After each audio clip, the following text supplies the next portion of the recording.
First Alert forecast. As you're thinking about heading out the door tomorrow, honestly, my opinion is that you can probably leave the jackets at home. You're probably going to want some short sleeves for the afternoon, maybe even shorts for some of you. And sunglasses as well. Definitely take sunglasses as well. We'll have plenty of sunshine as we start the week.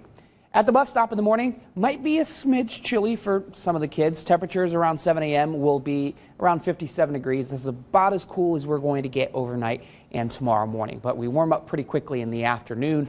By the time kids are heading home, about 3 or 4 o'clock, temperatures will be in the mid-80s. This is about 8 to 10 degrees warmer than where we're supposed to be for this time of year. So we've been adding a few degrees for the most part every single day, except yesterday when we only got into the low 70s. That's because we had that rain earlier on in the day, right when we would expect peak heating, a lot of cloud cover. But generally, the weather pattern has been trending warmer, and that will continue to be the case for the next several days, at least until it looks like late week, maybe next weekend, as temperatures start to get a little bit closer to normal for this time of year. Maybe not below normal, but a little bit closer to normal. So what does that mean? Well, temperatures Tuesday afternoon, mid to upper 80s. Some places trying to push that 90-degree mark, like out in Wabash, and it's rinse and repeat for your Wednesday.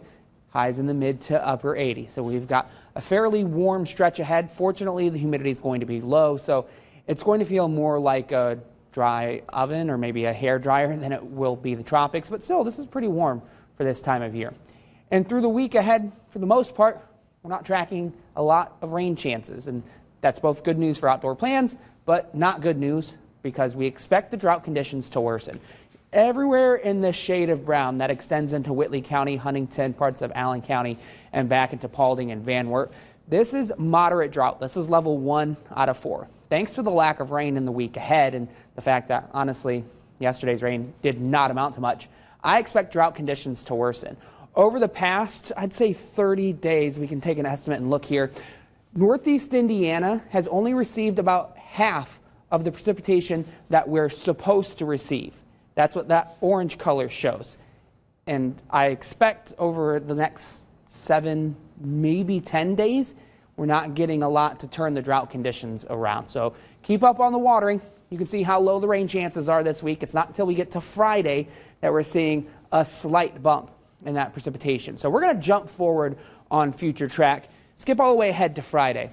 You can see a lot of that rain is trying to push to the east, but it looks like Friday night it's going to hang out to the west, start to creep into our area on Saturday, although some of the weather models are saying, hey, a good chunk of Saturday is going to be dry as well. I would say don't bank on it being dry, but it is possible. Sunday, though, it does look like a better bet that we're dealing with some scattered rain showers. So here's another complete look at your First Alert 7-day forecast. Dry weather, at least until we get to next weekend. And then when that weather system moves in, then we'll start to see temperatures drop back down. 79 degrees on Saturday, 78 degrees on Sunday. That's still above where we're supposed to be for this time of year.